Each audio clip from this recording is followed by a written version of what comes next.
This. Okay. Good morning, everyone. So it's lecture number 7. It's actually the final lecture of Introduction to Programming, uh, meaning that after this one you will have the exam. Then there's a break next week, and then we start the advanced programming course week after that. Let's talk about that a bit later. Well, actually, it says it over here. So the advanced course starts on October 31st, so like in 2 weeks from now. Today, we're going to talk about some additional Python stuff, mainly modules and so on. Yeah, about the exam. Yes, you can take the October 19th exam. You can take any Introduction to Programming exam after you have completed the necessary amount of exercises. Actually, about that, there were questions about this in the feedback. So there were, I think we've been talking about this before, but there were questions that can you collect more points after you have taken the exam? And the basic principle is that I check your exercise score on the morning of the exam. So if you take the exam on October 19th, I check your exam score on that morning. And then when I calculate your grade, I take into account that exercise score and then score from your exam. And if you want to keep on doing the exercises, if you want to collect more points from the exercises, then you need to retake the exam. So then if you take the next exam, then again I will check your points on that day and so on. So basically what I do, I download the sheet with all scores on the morning of the exam day. So then I use that to calculate the exam because that's that's like fair for everyone. Then you get the points on that day, on the exam date. So you can collect more points, but if you want to keep collecting points, then you need to retake the exam again or take the later exam, however you want to do it. Uh, I will be talking about the exam a little bit more at the end of this lecture, uh, about how it's conducted and things like that. So, and yeah, all the other exam dates are in the MOOC. The final exam you can take regarding this course is on January. I think it's 10th or something like 11th or 10th or something. And after that one, the next year MOOC starts, and then there are new exams for that MOOC. But basically, I'm thinking that if you know the stuff, if you have completed the exercises and so on, you can take the exam already on 19th, or then the next exam, which will be like quite soon after that.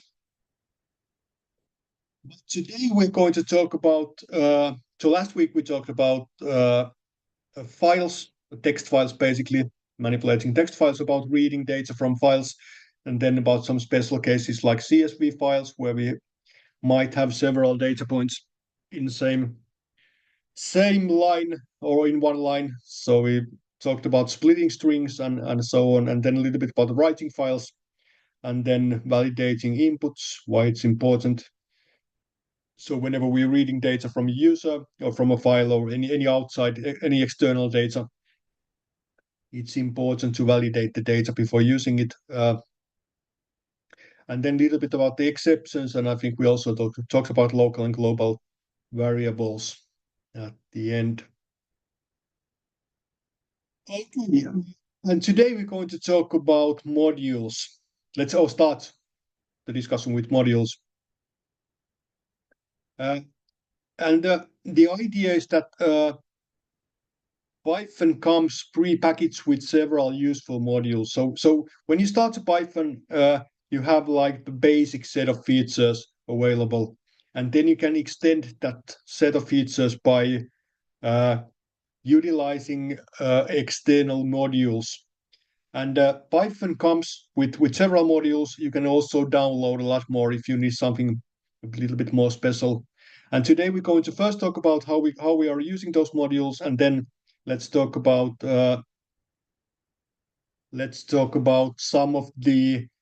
some examples of useful modules.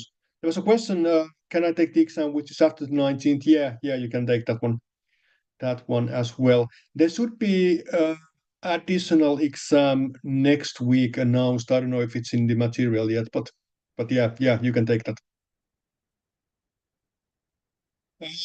Okay, so we've been using some of these modules before. Actually, in the very first week when we started the course, in the first week, we had this question about quadratic equation where we needed to use the math module to calculate the square roots. And sort of a basic way to utilize a module, or before we can utilize a module, let's say it like this, we need to import it. We can do it by using the import keyword. And if we use it like this, if we state that import math, that means that we now have access to the math module, and we can use any operations from that one. If I want to, for example, calculate the square root of something, I can do math.sqrt, which is short for square root, and then it's calculated for 16. And then the square root of 16 is 4.0. And this is something we have been doing before, but today let's get like behind this, what we are actually doing. And this is pretty standard way. And if we import the entire math module like this, then we get access to all operations. If you want to know what kind of operations there are, it's quite easy in VS Code or in any IDE. You can just type in math, and when we click the dot, then it gives a listing of these operations in here. And then if you sort of remember what these are about, or if you can, I mean, in a math module, it's sort of obvious what they are, or at least quite easy to understand what most of these are about. So if you want to like calculate the cosine or do any trigonometric operations or anything, any sort of this like a basic, I'd say like a high school level math operations, you can probably find at least most of them in this math library.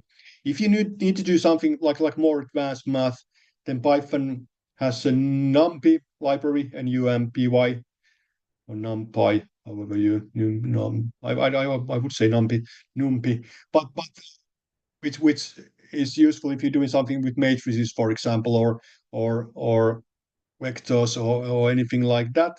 And then again, if you're doing something like scientific calculations, there's a SciPy library and so on. So there are, but if you're doing this like sort of basic math, then the math library is useful. And as I said, it's rather easy to see what kind of operations there are in this library. There's also a function called the dir, which is a sort of directory which you can use to list all the operations in a function or in a module, sorry, as a list.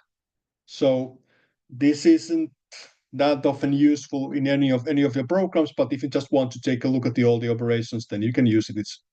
It's easy to use, and as you see, it gives you a list of strings, and all these strings are functions or classes from that module. So import like this works really well if there are some specific operations, meaning that you don't need access to all the operations in math library or math module, but you just want to use some of them. There's an alternative way to import stuff, and it looks like this. So we say that from math import, and then we specify what are the exact operations we want to import. So like SQRT and floor and X, for example, and then we have access to these operations. And now the difference is that when we are using the import like this, then there's a difference in how we use the operations as well. Because now we don't need to define the math module. In here, you can just say SQRT25.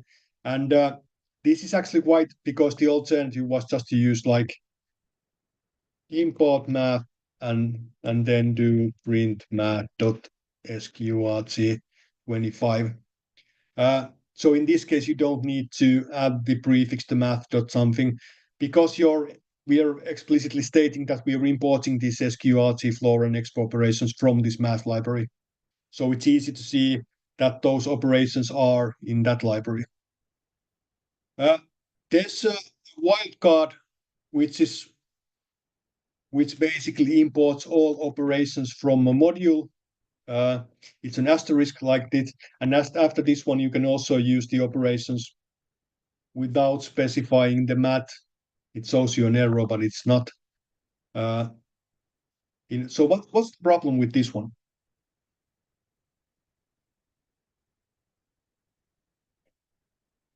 I mean, it works, as you see, but what is if you think about the code readability or code quality or anything like that, what is the potential problem with this one?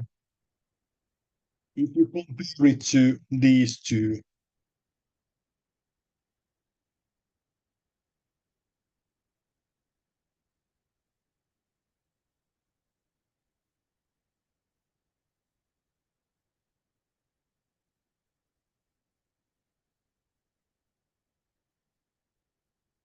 so I'd say that these two are preferable, but what is the reason? What might be the reason? Yeah, it takes all math functions, and yeah, I think you got it. I think you sort of on track there. So it takes all the math functions, but it doesn't really specify which functions you are importing from this math library. And this can be a problem because now in a program when we're using one of these functions, like sqrt, there's not a direct connection to the math library in here. So you can't immediately tell that this is from the math library, and you can't check the imports and see that this is from a math library and so on. So I would say that even though this is possible, it's a good idea not to do it like this. And there are these things, I think we've been discussing this before, and especially examples about this, about coding conventions. And coding convention, it's something like it's like the way we're supposed to code, even if the syntax doesn't force us to do things like that. So there are things we are doing which don't directly affect the program, like execution or what the program actually does, but which improves the quality of the code. And things like using type hints, for example. So we use the type hints so that the code is more readable, even though it doesn't really affect on the actual outcome of the functions.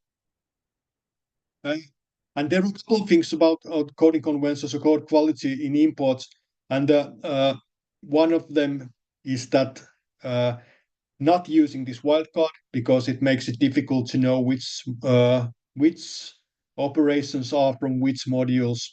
Another coding convention in Python, I'd say, is that include all the import statements in the beginning of your program. So in a lot of programming languages, you actually need to do this. It's like forced.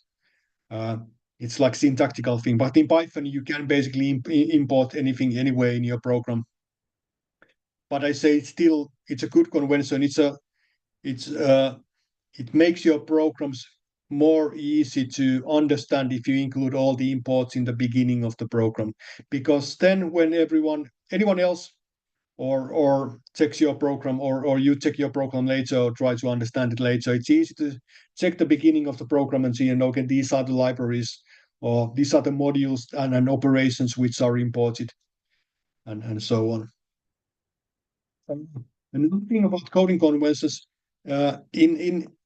in some Python style guides, not in the official Python style guides, but in some style guides for like specific companies or open source projects or things like that, they state that you should only import things like this. So you shouldn't use even this one. So like this first one is the preferable way in each case. And the reason for that is that if you do it like this, then whenever you're using an external module, you see because there's like a math dot something, and it's easy to see that you're using the math module. In this case, because we're just using the sqrt functions, it might not be obvious, although if we're doing it like this, I think that I think that well, it doesn't show, but it's sort of easy to check the imports and see, and it's from the math library. But still, some coding conventions prefer you only using this one. And I say that if you use it like this, then it's probably right for any occasion. I think it's quite uncommon that someone says that you're not supposed to use it like this. But there are, in some specific cases, I like to use the from something, import something. And I'm going to show you an example today a bit later where I think it's sort of obvious way to use it like that. But I know that, for example, in Google, the Python programming conventions state that you should only import stuff by importing the entire module like this. At least they didn't. I haven't checked in a couple of years, but at least they did in some point. So anyway, importing the modules is quite easy. It's quite straightforward. We just import the module, and then we have access to all the routines, all the operations, all the functions and classes in that routine. So sorry, in that module. So let's check some examples of useful modules.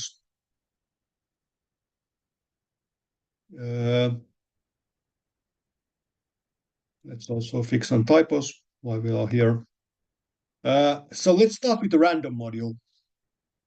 And random is a module which can be used to generate random numbers, or actually, to be specific, to generate something called pseudo-random numbers. And the reason that they are pseudo-random, not like real random, is that whenever we're dealing with computers, it's sort of impossible to create like actually random values if you're not using any external source for that randomness. And the reason for that is, of course, that computers are predictable. Things are happening based on some really specific rules, and there aren't really any like random things happening inside the computers. At least nothing we have access from our programs. So in those rare occasions where someone actually needs a really like truly random values, we typically use some external source, and it could be something like background noise, which is usually considered random if you're not in some like really quiet bunker somewhere. So background noise or like background radiation is something that's usually considered random enough for something like that. For almost all cases, the pseudo-random numbers are enough. So they are random enough for a lot of occasions. And what we use randomness for, it's actually useful for a lot of occasions. Typical example is, of course, games. So if you're doing something, it can be something not too complicated, like throwing a dice or like modeling a card game, a deck of cards, or whatever. In most games, you have some kind of random events happening. Another example is testing your programs. If you want to test your functions, for example, it's come up with some random values and test your program with those. We do that a lot when we test your programs in a MOOC, in TMC. When you're testing it in VS Code, a lot of times we're using random values to test them, so that we know that they are sort of working with any random values between, or chosen with whatever rules. And cryptographic applications are also something that use randomness quite often when you're encrypting something or something like that. So module, and let's check some of the operations in there. So let's just import the random module, and the first useful operation, I think, is the randint, which basically gives us a random number between start point and the end point, and they are both inclusive. So let's say that we want to generate 10 random dice throws. We can state that random.randint, and then the standard dice, it's between 1 and 6. So this basically gives us a random numbers between 1 and 6. If you do this several times, we usually get different numbers like this. And even though these are pseudo-random numbers, they follow those important rules of randomness. For example, that if you pick a random number between 1 and 6, then all of the options 1, 2, 3, 4, 5, and 6 are as likely to appear. And we can actually check this. So let's generate a lot of numbers. Let's create a dictionary first. Yeah, something like this. And for this dictionary, let's generate keys for all dice values between 1 and 6, and then the values are the amount of times that dice number has come up. And then let's generate a lot of numbers.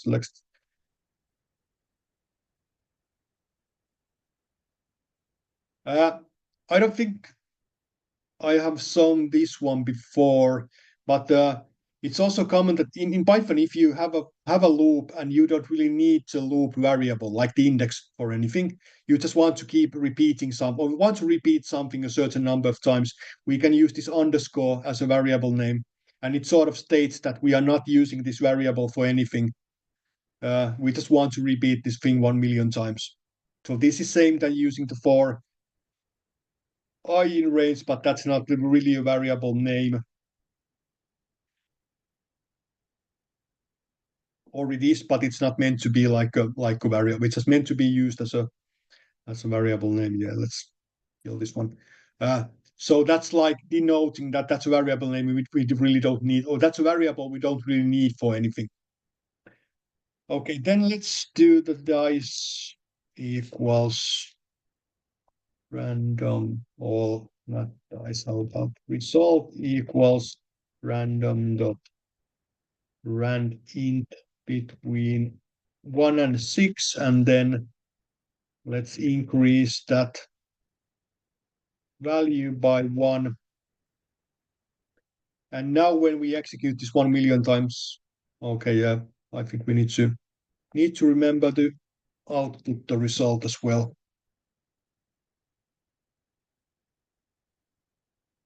So now you can see that the amount of times the dice was thrown. So amount of 1s, 2s, 3s, 4s, 5s, and 6s, they are all quite close to each other. All are like 166, 167,000 or something.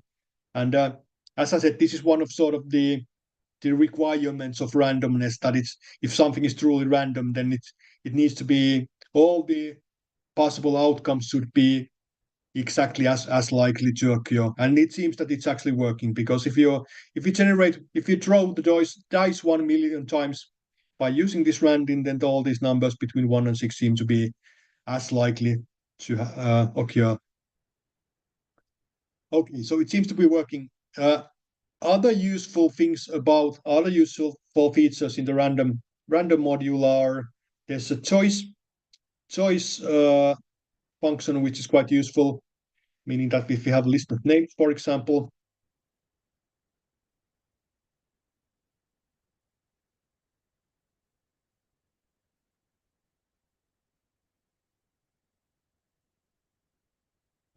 and we want to pick like a random name from that list, you can just say that random choice, and then provide an iterable sequence like this, and this picks a random name from that list. So if we execute it several times, might be a different name or the same name, depending, but all of them are as likely to occur. So this is great if you actually have a list of items and you need to pick like random items from that list. You can do this with randint, of course, as well. Just generate a random index between 0 and the length -1, but it's sort of easier to use the choice. If you want to generate a random group, you can use the sample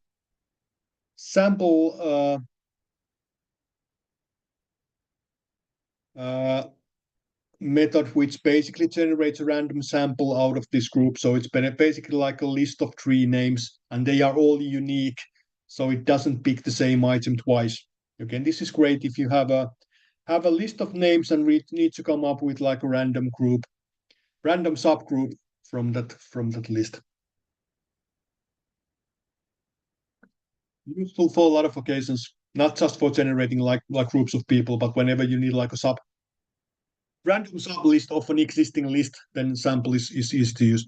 And because all items are unique, this means that you can't get like shuffle but with limited members, or like shuffle but with sublist, basically sublist containing like specific.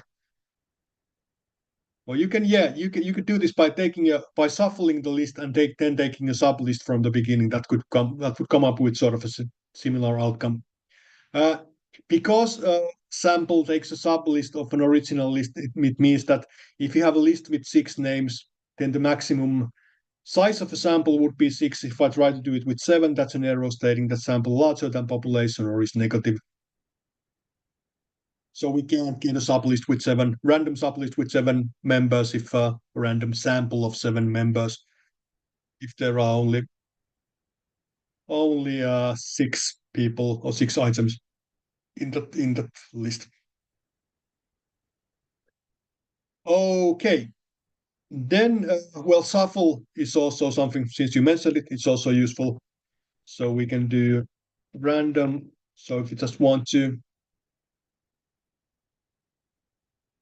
shuffle the items in a random order, can do the shuffle, and then we have all the existing items in the list, but they are stored, or well, they are now in a different random order. So instead of Peter being the first one, now it's Mary Jane and something like this. So this is great for whenever you want to, so you don't want to take a sub list, but you want to shuffle the original list.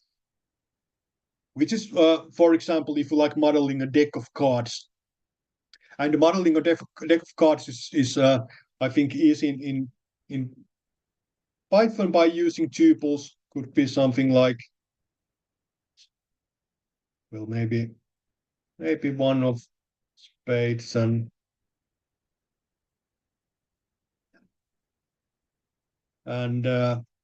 two of spades and so on and so on. So tuples are a great and easy way to model like cards, and then if you have a list of those cards, all those tuples, then you basically have like a deck of cards. And shuffling in this, it's easy with the shuffle method, and sample can be useful if you need to like deal a deck of cards or something and so on. Of course, when you generate the list, you should use 2 for loops instead of doing it doing it manually one at a time, because it's a lot easier that way. But I think that might be an exercise at some point, so let's not go there. Let's see. Okay, then another thing which might seem like an easy thing is handling times and dates. And although it might seem like a sort of an easy thing to do yourself by just use like manipulating a date as a tuple, like with a year and month, or day and month and year, might seem like a good idea. It's usually a good idea to use the date or an external module to manipulate and handle the dates. And the reason for this is that there are so many exceptions and things you need to consider when you're dealing with dates, starting with the very basic idea that different months have different number of dates in them. So there's only like 28 or 29 dates in February, but 30 or 31 in other months. And then there's the fact with leap years, which have 1 day more than other years, and there are also things like leap seconds, which are occasionally added in the year. So if you need to do something like more like precision time handling, then that can be difficult as well, and so on. And for this reason, it's a good idea to use an external module. And we're going to use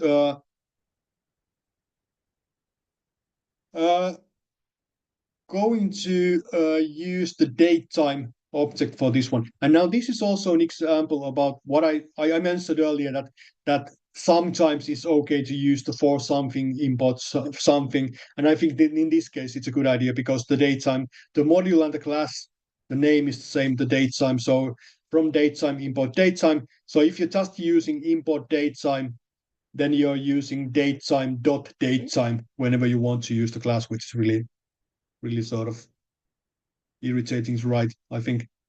So let's see how this works. So now let's say from datetime import datetime, and now we have access to datetime class, which means that we can create these date objects. Easiest is to create one which represents the current time. So we have a method now which returns the current time. So if we execute this one, we can see that it's 17th of October 24, and it's 10:46:29, and then there are some, like, I think microseconds maybe, at least some parts of the second, which might be useful for some occasions, but are not probably for some other occasions. And these datetime objects are great because they are quite simple to use. So let's say that we want to know how many days there are until New Year's Eve.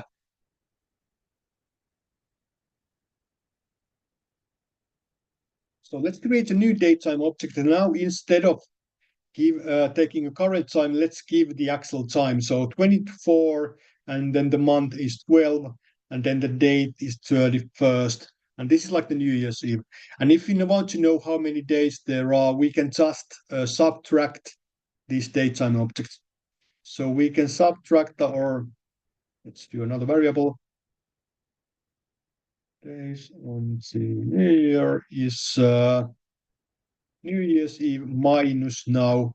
So let's just subtract the current time from that datetime, modeling the New Year's Eve, and then let's see what it. Well, let's see what it prints first. So it seems that there are 74 days and 13 hours and 12 minutes and a bit more than 1 second, or was a bit more than 1 second until New Year's Eve. If we only want to know the days, we can use the days variable for this one. So it only gives us 74 days until New Year's Eve. So we can subtract these datetime objects from other datetime objects, giving us information on how much time goes, or how much time there is between two date times. And doing these subtractions returns something, a time delta object. Let's talk about that in a minute. But we can also use basic comparison operators for these. So we can say that if now is smaller than New Year's Eve, it's not New Year yet. And this is true because now is smaller than New Year's Eve, because now happens earlier than that New Year's Eve object we specified.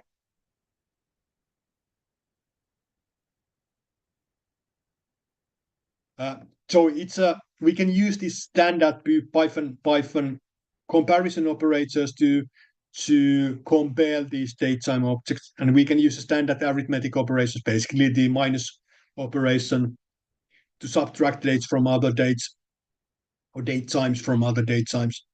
And then I mentioned the time delta object. It's also quite useful. We can, if you want to know what day is it, like let's say 25 days from now, we can create something called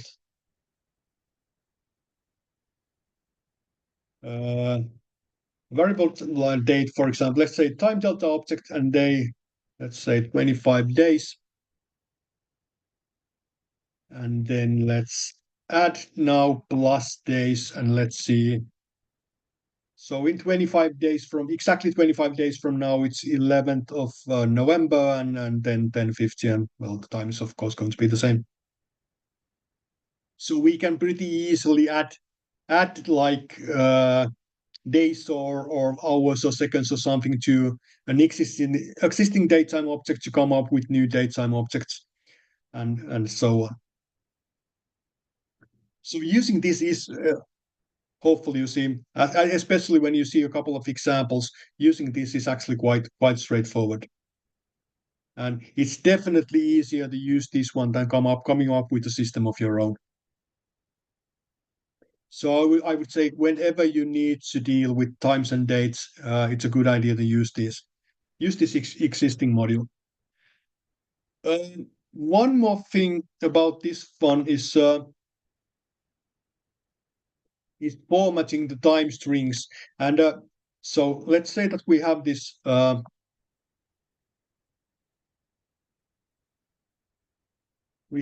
date 25 days from now, and you want to display it to the user.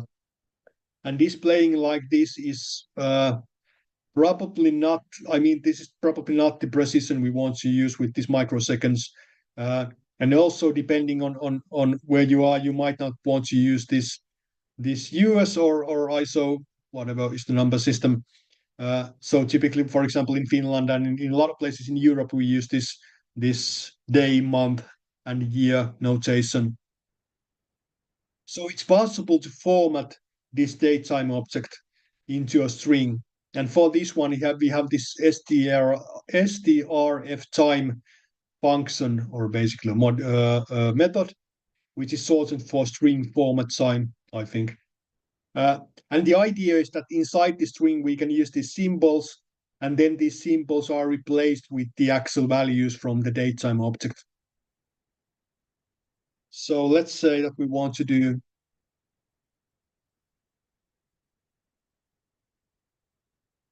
and then we can use the day, and then let's check the other %m for month, and then %Y for year, like this. And now what happens is that Python replaces this %d, %m, and %y with the values from these new dates. So we basically get a string stating in 25 days, it's 11th of 11th, 2024. So this is great when you want to format the date time to something that's actually sort of meaningful and usable for the actual user, because providing it in a form like this is probably not as useful or contains more information that's necessary. In a lot of times, we don't really need to display the seconds or maybe not even the minutes, or we can all be interested on the date or whatever. So we can use the whatever precision is necessary for the user, but the actual datetime object still holds all the values, all the precision, including the microseconds. So yeah. Okay. Then a couple of other useful modules. Last time we talked about CSV files, and we saw that it was rather easy to manipulate this or read these CSV files ourselves. But there's also a module CSV, which is basically meant for manipulating CSV files. It makes this, again, more straightforward, easier to use, meaning that you don't need to do splitting and things like that yourself. It's also great if you have let me show you an example. If you have a CSV file, so this is quite, let's say that you have like a feedback form somewhere. You know, you're asking feedback for whatever number, for some persons for whatever you've been doing. And typically when you have a feedback form, at some point we could have let's say that this is from a feedback form. So we have a user@example.com, and then we have some values for whatever something, and be something. I really like this because you were great, thanks, or something, and a couple of more and whatever. And the problem with this one is that if you use the string split for this one, it will split. This whole string or whole part here is supposed to be a single comment, but string split will split it on these commas. But if we use the CSV module, it understands that this is like a single data point between these commas because it's enclosed in these quota characters. And a lot of these survey systems if you use something like Google Forms, for example, which is free and which I tend to use quite a lot. When you get the data from there, you get it in this kind of form, in this kind of CSV form. So you have these quotas around these bigger text comments, and for handling these, it's really easy to use the CSV library. I don't think I need to write this example. This is pretty much goes through the files in a line, splits them automatically, and then outputs the lines. So I'd say that if you have a simple CSV library, simple in the sense that all the data points are maybe numbers or at least single strings or something, single words or something like that, then it's quite easy to split that yourself and use it like that. But if you have something more complicated, then using the CSV model is a good idea. And the same applies for basically for any data formats. Or we're missing the JSON part in here, but I think it's in the material. So if you're reading JSON, I don't know if you're familiar with the JSON data format, but even if you're not, it's something that's used quite a lot nowadays. And the thing is that it's really easy. There's a JSON library included in Python, which you can import JSON, and then you can read the data easily into Python data structures. These are, again, I think these are examples of kind of operations. If you need to manipulate the JSON file or CSV or an XML file or something like that, which you probably are not doing all the time. Depending on what you're doing, you might be doing it a lot, but it's perfectly possible that it comes up once in a while.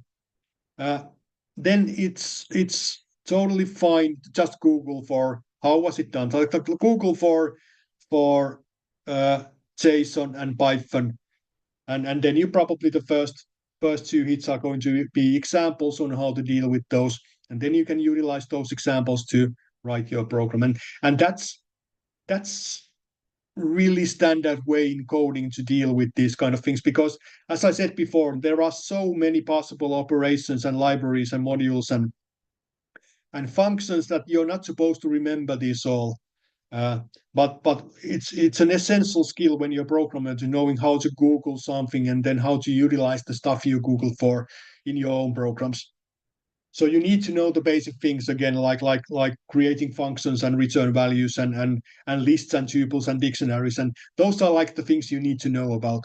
But remembering all this, like what was the library used for reading CSV files or anything, or how are the datetime, or I think this is a great example. How is the strf time function used, or even what was the name of that function? Then that Google for Python and date formatting, and then you get this kind of page somewhere really easily. So I'm trying to say here that remembering stuff isn't important, but knowing how to do and knowing where to find information is important in programming. It's also possible to read web pages or text resources from web quite easily. Again, you can try this yourself.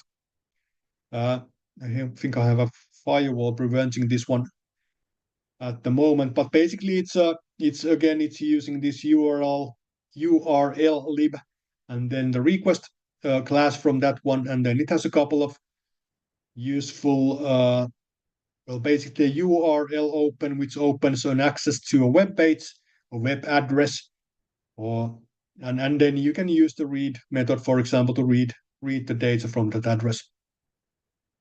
This works well, especially with the text resources, and mean that if you want to read like the HTML code of a web page, or there are a lot of other resources on web as well. Could be like statistics or whatever data files, then you don't need to necessarily load them in your computer and then open the file. It's possible that you may be able to read the file directly over the internet, which is great if it's something that keeps on updating often or so. So you can try this one on your own computer, and please do. And I think we might have an exercise about this one, or at least we used it. At some point we got rid of it because there were problems with the firewall, because for this one to work, Python needs to be able to access internet, of course. I mean, it can't read stuff from the internet if it doesn't have access to internet. But I think we might have fixed that. Now I can't remember. So there might be on this, but even, well, look at the slides anyway. So you can try this on your own computer if you want to. And please do. Trying stuff is great. Okay, then let's talk about, I think this is enough for examples of specific modules. If you just Google for, there are, whenever you're doing something you're not normally doing, you try to access something you're not normally accessing, or something which isn't easily doable with your sort of like standard program features. It's a good idea to Google for if there is a library that already does the stuff for you. Like you trying to use a database or whatever from your program, just Google for how can this be done with Python, and there usually is a library you can use to do it instead of implementing everything yourself. It's also possible to create your own modules, and actually it's something you have been doing already. So whenever we write a Python program containing at least one function, we are basically creating a module. Let's do something really simple here now. Let's have like an addition, sorry.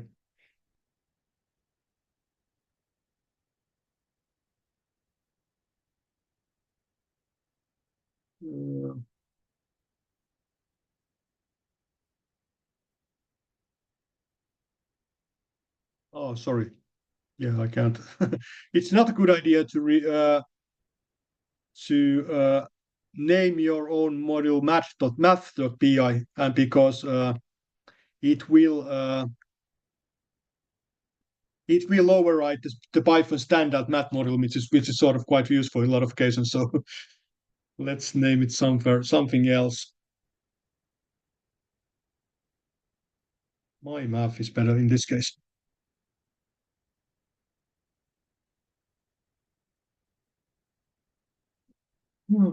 Let's have subtract, and now this is, I'm going to tell you in a minute why I'm doing what I'm doing.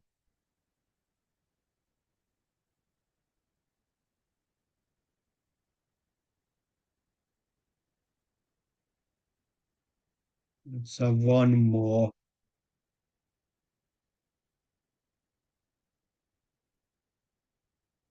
So let's have this simple module with these three simple functions. But the reason I'm doing this, I want to show you that you can use your own programs as modules as well. So let's get back to this lecture. And now with what we can do is we can import this mymat module. And it's a module because it's a Python program that contains these functions. And now we can create an access to these functions by just importing the mymath like this. And after this one, I can state that mymath.add 10 and 20. And when we do this, then it outputs 30. And again, when you're doing stuff like this, it's a good idea to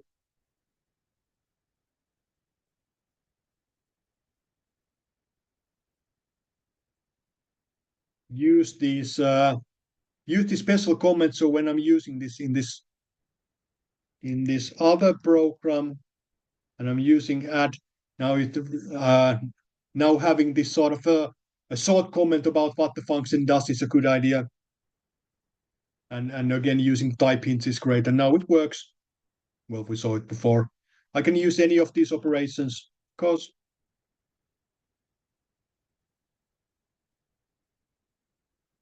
it works too. And again, I can use it like this, or I can state that from my math import add and multiply, for example, if I just need these couple of specific operations, and then I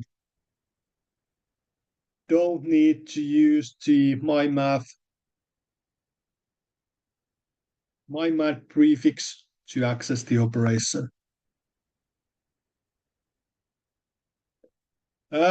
Okay. Now, so this is again something that's useful. There are a lot of occasions where you write code which you want to reuse in other programs. You can do it by copying and pasting, but in a lot of cases it's easier to just import the stuff into other programs. And the benefit of importing something instead of copying and pasting, one obvious benefit is that you only have the code in one place. So if you need to update the code, if you need to fix an error or create like a new feature or something, you only need to update one code instead of going through all your programs which are using the same code. If the important model is changed, then it's changed. So that's a good question. So if I have something, a module using this one, and if I get rid of this add module, decide that we don't want to add anything, then this program breaks down. It states that attributor model mymat has no attribute add anymore. So yeah, it's true that if you're doing this kind of thing, when you're making modules, when you're making fixes or changes in these modules, it's possible that you might break some other programs. So that's like the downside of importing. But still, I think it's usually a good idea of reusing your code, and especially when you're writing the kind of functions that are usable in a lot of programs. Like you might have a function that reads data from a file and pre-processes it somehow. So it might be a good idea to like collect those kind of functions into a sort of a tool module, which you can then use in other programs easily, instead of just rewriting the same code over and over again or copying and pasting the code, which is usually something we can avoid by doing something useful. Then about something you've been using, but we haven't really been discussing before, and it was this. Well, let me show it. Let me show you something first. So let's see, in this mind, we want to test these functions. We want to know if they actually work. So let's test if adding works. Let's see if subtracting works. And let's see if the multiplication works. So let's run it and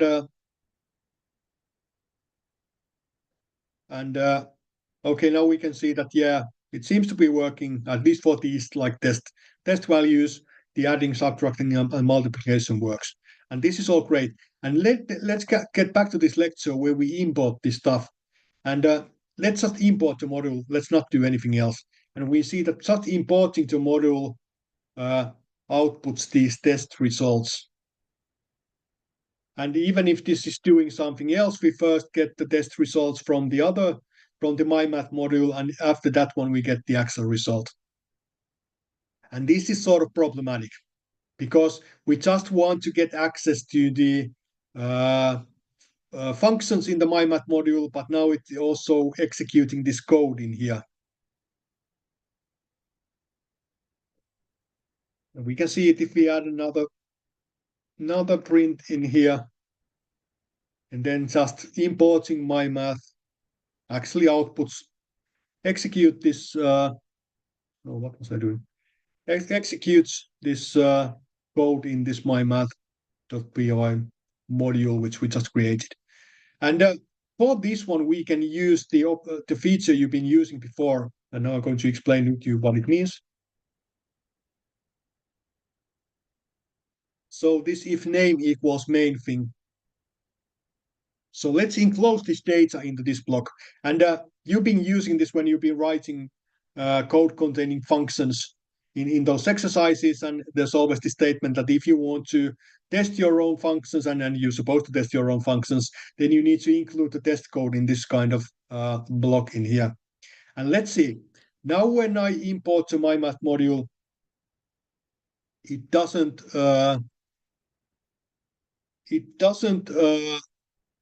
output the test results, the test cases, or any of this. But when I execute this mymath, it does execute the code in here. And what happens here is that this variable, this name, is a special kind of variable which holds the context of where this program was executed. So I can actually output the result in here first.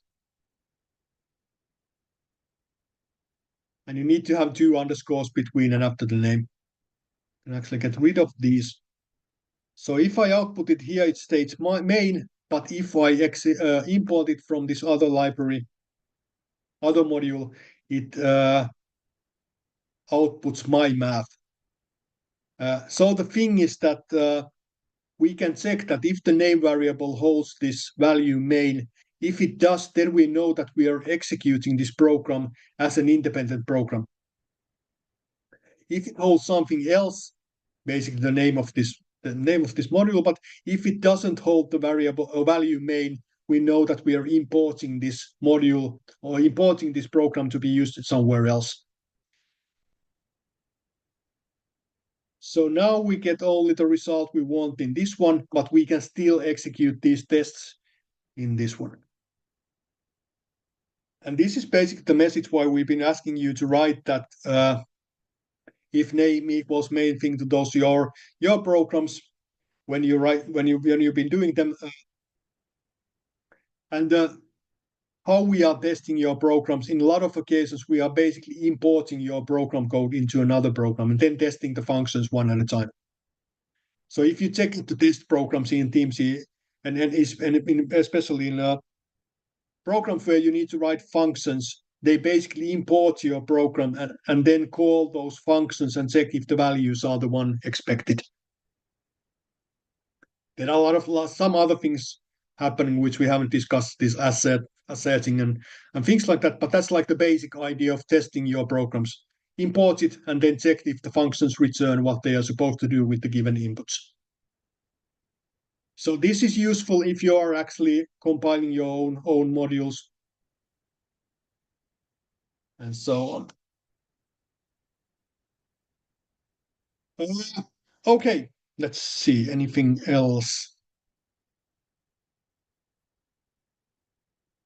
Then some useful Python techniques. So something like sort of a random, not random, but something mixed things at the end of this lecture. And again, some of these are the kind of things that are useful or might be useful to use. You can do without them, or at least without some of them, but some of them are definitely useful. But all of these are the kind of examples that you need to know what happens, need to know how to interpret them if you encounter them anywhere else.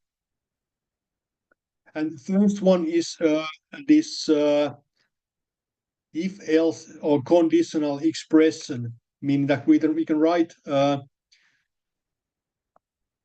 let's query the user for a number.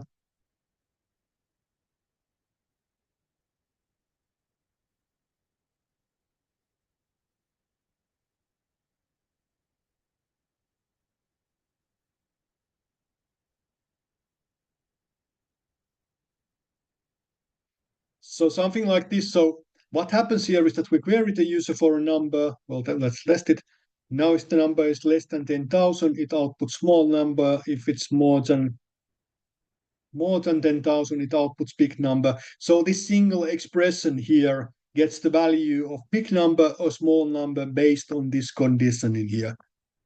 So this is useful if you have this like a conditional expression which might lead to two possible values. You can't have any elif parts for this one, and you can't have more code than just a single value for this one.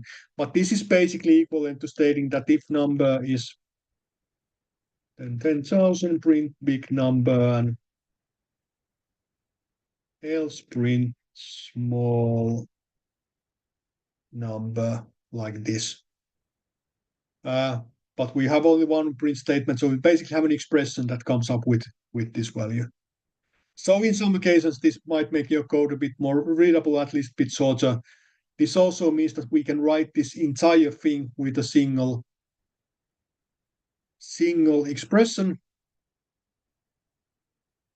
So this program does exactly the same thing. And I think this is a good example on sort of how expressive Python can be. So you can create this single expression that does an entire program. So it actually queries the user for a number and then it outputs this or that depending on what was the outcome. But again, if you consider this to the program where you have actually a separate input statement and a variable and then the if and else statement, then that is probably easier to comprehend and understand than this one. So combining all your stuff into a single expression usually isn't a good idea. But I think it's a good example that in Python you can do quite a lot of things with a single expression. When we talked about the past statement before, it doesn't do anything. It's useful as when you want to have sort of an empty block. Then the default parameter value is actually something that is quite handy sometimes. And this is something you've been encountering before, but I don't know if you have thought about it. But let's think about something like the find method, for example. So let's say we have a string.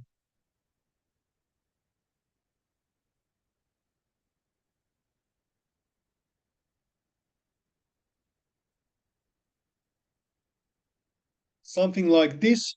And if you want to find the first index of substring doc, we can do something like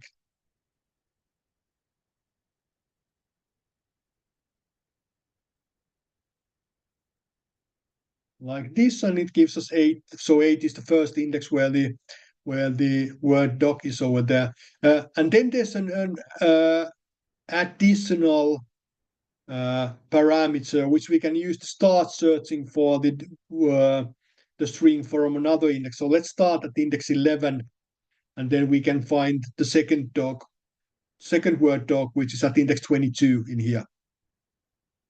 And now finding the finding the substrings isn't the thing now, but the thing that we can call this method and provide one or two parameters is. So when we write a function, we define the parameters, and then when we call the function, we need to have the same exact amount of arguments to call that function. So how is it possible to actually come up with a function that can have like a varying amount of arguments? And the answer is the default parameters. So we can have, let's do something like,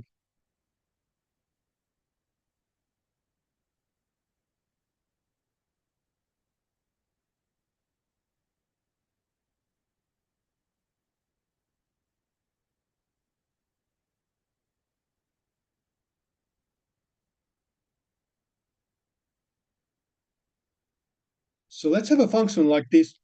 And now let's not do stupid things like I'm trying to do.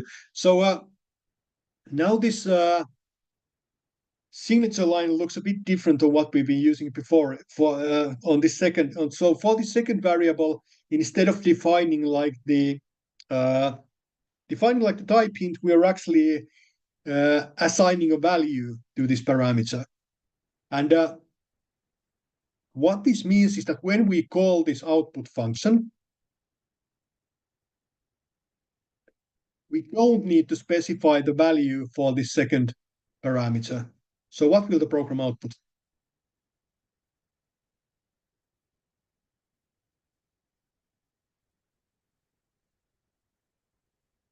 Yeah, it will output hello without any exclamation points. And if I provide true in here, if I provide true as a second argument, now this will override this default value for this parameter south. So what will the program output now?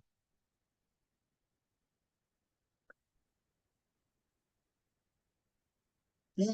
So now it outputs hello and all those exclamation points at the end. So the idea of a default parameter value is that when the user calls this, or not user, but when you are calling this, when someone is calling this function, they don't need to specify the value for this parameter if they're happy with the default value. But if they want, they can override this default value with another value.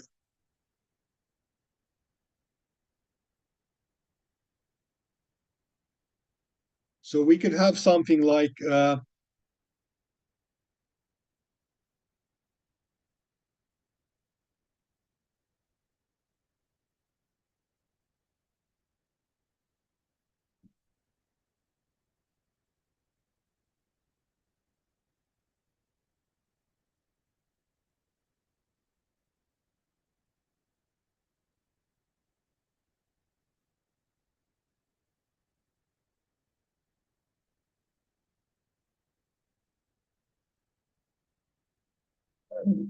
this is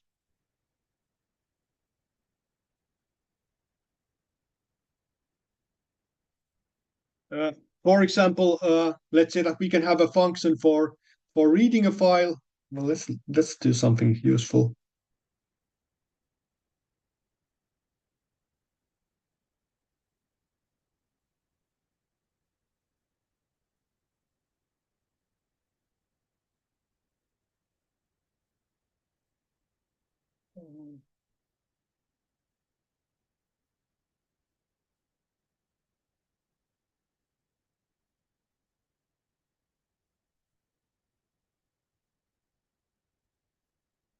So we could have this sort of a tool method which reads all the lines in a file into a single list, and it gets rid of line feeds, and then we can provide this optional encoding. And again, encoding basically means what kind of character encoding we're using for this file.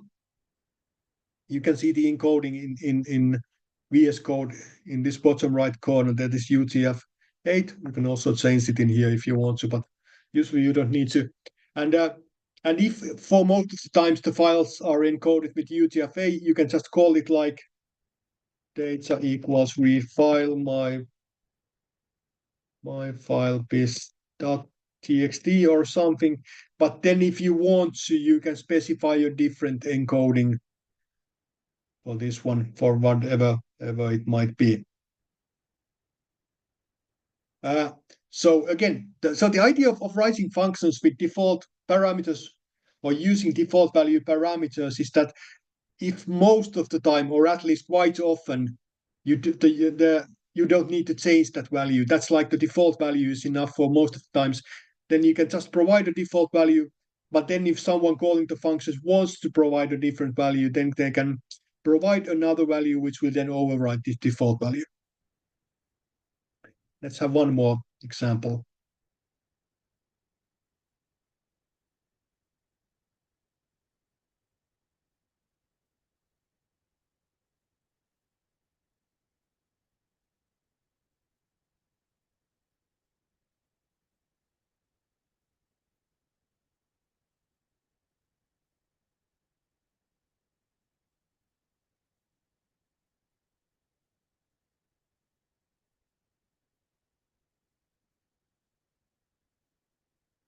Not like this.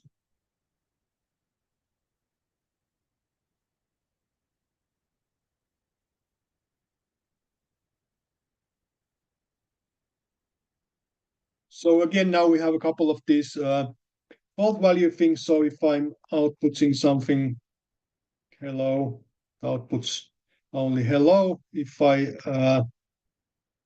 provide true for this one, it adds exclamation points, and if I provide another true, then it turns it into uppercase. And now, what if we want to display this in an uppercase, but don't want to change the value of this one?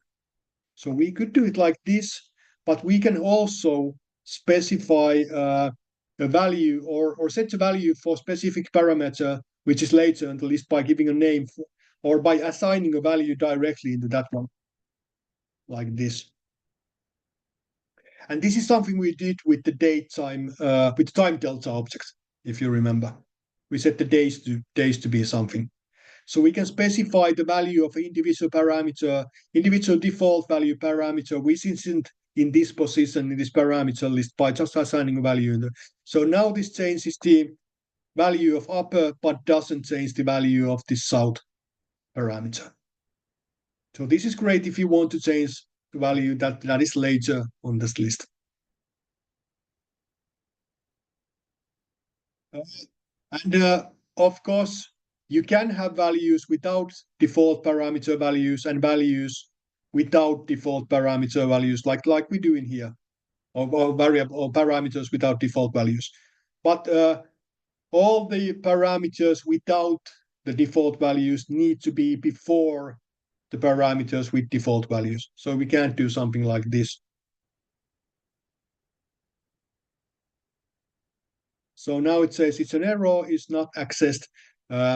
And because now it's impossible to know whether we want to actually give the value for this one or this one or this one or something. So all the parameters which needs to have argument values Yeah, that's a good question. So question is, does it can it be having default true and then override? Yeah, the default value can be anything. It's just assigning a value into parameter variable. So it can be basically any value in Python. It doesn't need to be a Boolean value. It can be something a string or an integer or any value in Python. I'm just using these Boolean because these are sort of typical examples of things where you usually. So this can be like the default thing, and then we just assign falses if we want to change it. If you want to output the plain hello without anything excessive. So the default value doesn't necessarily have to be about Boolean values. It can be any value. So this is still a parameter variable, but now we assign a value into that in this signature line, and then when we call the function, we can override this value by providing another value when we are calling the function. And then one more thing, and this is basically the final thing for the introductory course, and this is again something you might encounter when you search for Python code. It's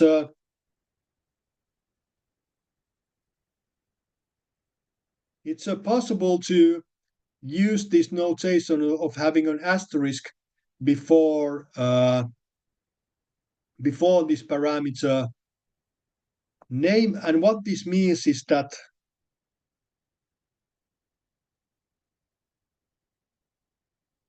when we call this function, we can now have any number of parameter values. So we can call it by just hello, but we can also call it with hello, hi, howdy, and hi there, and then it outputs all of these one at a time. So this what this asterisk does, it basically converts this list of arguments into a tuple. So if you just output the values in here, you can see that it is actually a tuple containing all these values. So this is sort of a good thing if you have a function where you sometimes have only like one value and sometimes have like a list of values or more than one value you want to provide for this one, then Python automatically does the conversion to tuples for you.